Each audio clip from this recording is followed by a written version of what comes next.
Good evening. Ira Epstein with your financial market wrap-up, and this wrap-up is for the evening of Thursday. We are at the 22nd of February, 2024, and the time I'm going to call it 5:50 p.m. Central Time. I want to congratulate the America. Private corporation just landed successfully on the moon, one of its rockets. Wow. And if you watch it, it was like a movie. They can make a movie out of what they did. They had to rewire some lasers. They got it done. They're there on the moon. They're communicating with it. It's just something that's unbelievable. And this is a big step because NASA wants private to get up there. Then they can build their laboratories and so on the moon and begin housing people. So this is a very big step, and congratulations. Let's congratulate NVIDIA, the largest one-day gain ever in a stock market value.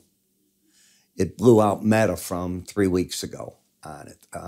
So what happened was what we were talking about last night. Remember what I said? We were up about 8.5%. I said, I really don't want to see this thing run. It might, you just don't know. I'm happy when it's like this. The bets on it were it would be up 11% or down 11% for the options on that day. Well, what happened is overnight, is the market went to Asia. And remember, I explained that last night. I said, you go to Asia. Remember, these reports come out 3, 4 in the afternoon, depending Eastern, Central Time. And what time is that in Asia? People are sleeping, all right? They wake up, they look at it, they react. Well, what time when that's 3, 4 here? It's easily 8 o'clock at night in Europe. They're out for dinner, whatever. Traders don't sit there 24 hours a day doing that. I mean, people like to think it. It's not the way it really works. And away you go. So as Asia awoke, boom, they started buying. It carried over. And by the time it got to us, the market was due to open sharply higher. The pre-market was already up a lot. And that's just what happened. And you ended up about 16% higher in it.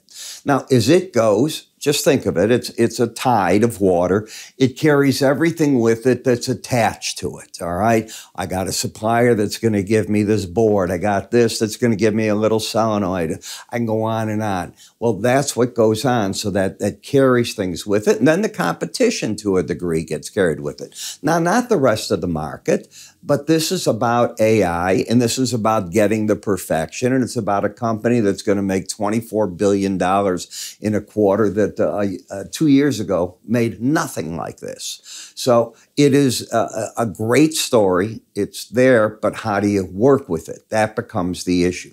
So you go back to your charts. It's that simple. So when we take a look, number one, on a weekly basis, if we were to close right now, we're at all-time highs. You've never been this high. You're pushing the 5,100 level. How many different firms had 5,200 to 54 for the whole year as their target? So when you get up there, what are you going to do the rest of the year? You're either going to go higher or you're going to get some corrections along the way. It doesn't mean you can't end there at the end of the year. It doesn't mean you'll be there at the end of the year. I'm saying you're getting where a lot of people projected very fast. What is that going to mean? And you can see how this looks on the chart as you shot up today, carried everything with it. The trend is higher. Now you got higher lows, higher highs. So what the market did today, and today was very important, is it broke the pattern of the lower highs and the lower lows. And once it did it, taking that out because it hadn't taken this out, you set off the bull move in the marketplace. And you see that right here. And now the question is, where's their resistance? Well, it's not going to be the 18-day average that it fought the battle at. How often do I tell you that's the line in the sand? The 18-day average, the way that I teach charting, is where markets like to fight battles to figure out what to do next. And it did it, and it resolved. Now, here's what I see. This is your resistance. You're right there. So the odds of staying over a Bollinger Band, 5% of the time. Doesn't mean you can't put a few days together, but 5% of the time. So I'm looking at it, this is where pros are taking money off the table. And I know you think nobody takes money off of the table, but that's what I think is going on right now. Support's back at the 50.01 level. You are not embedded. You are overbought in the market. That tells me even more that I think the pros are taking money off the table. In the NASDAQ, you've gotten yourself back into overbought territory. I define overbought as any reading that's over 70 in the slow stochastic without both the red and the blue, the K and the D numbers, locking in like they did back here and staying over 80 for a while. You haven't done that. So I'm looking for your resistance right at the Bollinger Bands here too. Looking for resistance and saying, I think the pros are taking money off the table is not the same as me saying go short. Don't read it into that. There's a point where you grab money off the table. That's where I think you're at in these markets. Same in the Dow. You're up there, you're not embedded. If it runs, it runs. I'd rather tell you that, but I know what I practice, and I know practice being what I teach my subscribers, my clients. This is what I teach. This is where money, smart money, I think, comes off the table. And what market didn't even move with any of this? The laggard. It's always the laggard. It's the Russell. It's going to have problems doing that as long as you have high interest rates and we don't see a rate cut yet. And I know you, some of you out there, you know exactly when that rate cut's coming. I don't.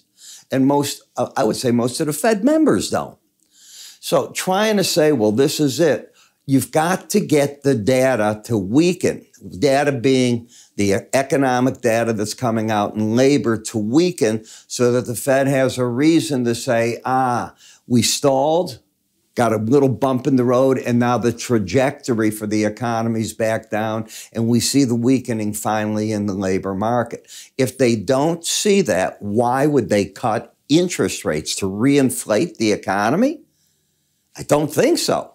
So that's what you're fighting with, and that weighs on a market like this. It's amazing that the other three indices can absorb all that negative as well, and they're running. But how much of it has to do with artificial intelligence? What if you pulled out the AI stocks, this move? Where would the rest of the stocks be? I saw a study on CNBC. It was today. It was an interesting study. I forgot the gentleman that prepared it. They were all talking about it, and I'm going, wow, that's what I've been thinking too. And he had the math and showing it all. However, the AI stocks are here, and they're part of it. In the 10-year notes, as long as you keep going down, you've got, what, higher real rates. And that's what you're dealing with. Now the market's going to have resistance. It's staying under the 100-day average long enough where that becomes one of the resistance points, and the same in the 5-year, and they're both embedded. So they're not showing yet any signs at all that the market is saying, there's a rate cut coming again. No, that's not what you're getting at this point. In the dollar got hit today to my surprise. I would have thought stronger interest rates, a stronger stock market would have been friendly to the dollar, just from a fundamental point of view. The chart action, though, has stunk. Look at this is what it looks like coming in. There was nothing bullish here. Last night we talked, well, the trend is down, but you got support right here at 103.74. If it extends, maybe you make a run for these lows. And you came right back. And I know, look at last night's update. It'd be pretty much what I said. Now, if you take out 104.32, you negate the downtrend, but you can't start an uptrend. All you can do right now is sort of flatten things out. There's still resistance in the market here. And if there's resistance there, that means this market went up, and it did. And look at the number it stopped at, right at the upper Bollinger Band, as I teach you, and coming back into this area here. As we look at the British pound, in the pound, we've had a nice rally in the market. I don't know if it'll get up or not to the Bollinger Band top, but it's not overbought. It's got all the reason that it can still run until it takes out 126.04. This is still very much in the bull camp. In Bitcoin, it's still in the bull camp in the March. When you lose the embedded reading, that'll be the point where I say I'm looking for the correction back to the 48, whatever the 18-day average is, but it hasn't done that. So I still think the pros are buying this market. Then we get to the Brent crude oil. And in the Brent, you've got higher lows, higher highs. Now, as long as they're shooting at the ships, there's a real problem. All this crude's got to not go through the Red Sea. It's got to go basically thousands of extra miles, extra costs. It takes more time. different elements are happening there. In the meantime, the U.S. continues to produce like mad, and the economies of the world haven't really shown a dramatic slowdown. You know, you can take exception in some economies. Germany would be a great one to say that.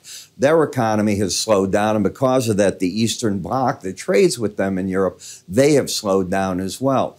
But other areas are picking up. You know, look at India. It's on fire. Is China going to be able to relight its engine and need more crude? That's the big question that I think you have right here. And so far, the OPEC members seem to be, I want to use the word seem to be, paying attention to the quotas that they were given, all right? So that is what I am reading. We're still buying oil also for the strategic reserve. As we take a look here, now you're getting something that's more bullish. You today are getting your 18-day average over the 100. See the green? That's the 76.12. Normally, that means you're going to go up and make higher highs than you did right now. So I'm looking for that to occur. If you embed, you're locking up, and maybe you're going to get back to that 80 level now in this market. Gasoline. I think today is an important day. Unless you take out today's lows again, I think your bottom, your correction may have run its course. Take that out, I'll rethink the idea. But right now, that's where I'm at, and that opens the door again for the 265 area if it wants to get going. In the nat gas, I still say that with what we're seeing here, don't be surprised if price and the 18-day average come together before you get another big break in this market. It acts like a market that is sold out for the time being. That doesn't mean I'm saying go long. It means that it's sold out. I think the smart money's out of the short positions and now going, maybe a little rally. What do we do with that? That is the question that they'll be asking. And that's why I'm asking you, why don't you join me each morning when we review this to get your day going? Now, I record at 5 in the morning. Why?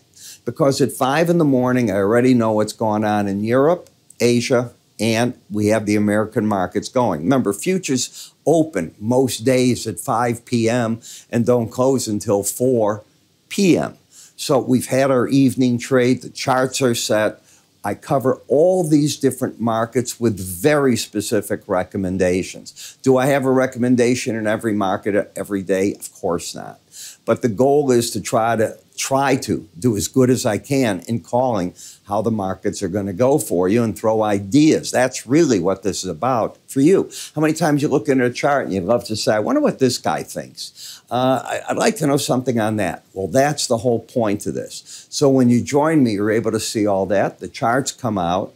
You're seeing why. I lay it out and I reinforce day in and day out, day in and day out. If you do the same things over and over and they seem to be the things that should be done, you're happy with it. Call us if you have a question. Go to our website, iraepstein.com. It's under the word researcher where these videos are. Take a shot at it. I'm Ira Epstein. You have a good evening. I'll see you tomorrow.